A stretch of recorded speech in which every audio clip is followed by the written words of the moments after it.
it's some of the other switches that we got.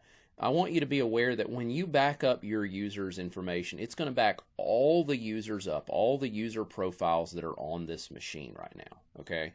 But what if you wanted to specify exactly which users on this machine you back up? I mean, imagine if you had a situation where you've got a computer that's been at the company for like 6 or 7 years, and throughout those years you've had one main person that sat there, but over the years 20 people have logged onto it at one point or the other. You wouldn't want to back all of their stuff up. They don't even use the machine. So if I wanted, I could have used this little switch here, which is the /UI domain name username, and it would have just backed up that specific user. You also have the ability to use the exclude option as well. If you want to exclude specific users, you can exclude specific users as well. So you can be very specific about what you back up. You can also be very specific about what you're going to not back up if you want. Okay, as you can see, it's backing up this user instructor. It's also backing up this user called admin right here. So I can zoom in on that, and you can see, look very closely, these users are getting backed up. Okay, this funky looking number you see here is called a SID. Every object in a Microsoft environment gets a SID. I always use the analogy that a SID is sort of like a social security number for your users. It's a unique identifier, and for users and computers, if their names change, the SID always stays the same. And when we get into permissions, we're going to talk about that more, and how permissions actually associate things based on username, based on SID, instead of just username. Okay. All right, so as you can see, it's backing all that up. Let's take a look at load state while we're here. Okay, so opening another tab, here I am on Google, and I'm just going to search for load state, and we'll take a look at load state. Remember that load state is what I'm going to use if I want to do a restore. Okay, so if I want to actually restore user profile information, I'm going to use load state to do that. You're going to find the syntax is very, very similar to scan state. So this would be done on the destination computer. You would do a scan state, you'd back stuff up, and then you would do a load state over on the destination computer. Okay, so here's the syntax. All right, very similar command, very similar syntax that you would run. There is a couple of switches I want to point out. If you were doing that hard link migration that I mentioned earlier, you would use that hard link switch there on the restoration. There's the /I. Okay.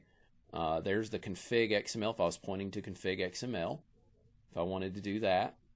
All right, so you've got a lot of the same types of switches. Here is user include. If you only wanted to restore one specific user, you could. Okay, there's also a couple other little switches here. Now, if this was for a local user account and not a domain user account that you were restoring, you would want to add this /LAC switch. Let's look closely at that. LAC:password.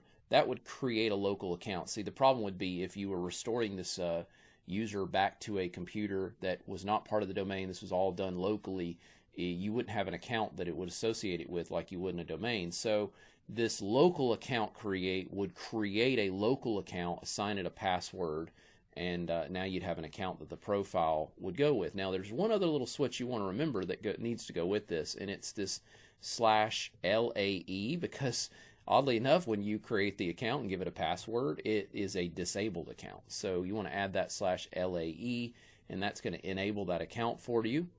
Here it is right here, and the account would be enabled and ready to go. Of course, if you were to forget to do that, you could always go back and fix that. You wouldn't even need to use this command. You could go into your local user tools and you could enable that account if you needed to. So, no big deal there if that was something you ended up forgetting to do. But as you can see, it's still backing up my data. That data is going to get backed up here. Opening up File Explorer. If I go to my C drive and I look at backup, and there it is right there. It's going to back that data up. It is backing that data up right here into this folder called the USMT folder. Okay, so again, I could store that folder on a flash drive. I could store all this on a external hard drive. It could be stored across the network. I have an option to do however I want to do it, wherever I want to back it up. Okay, and then at that point, I would need to go to my destination computer once it's done backing everything up, and then I would use the load state command to do the restoration. Again, the load state command's pretty much the same as the scan state. Syntax is almost the same. So I encourage you, if you got some time, open up a computer and then attempt to do this. Go through this little process, give it a shot, and practice doing a scan state and load state. But remember, this is important for the exam as well. The process for scan state and load state is you're going to run scan state first. You're going to back it up to whatever media you want.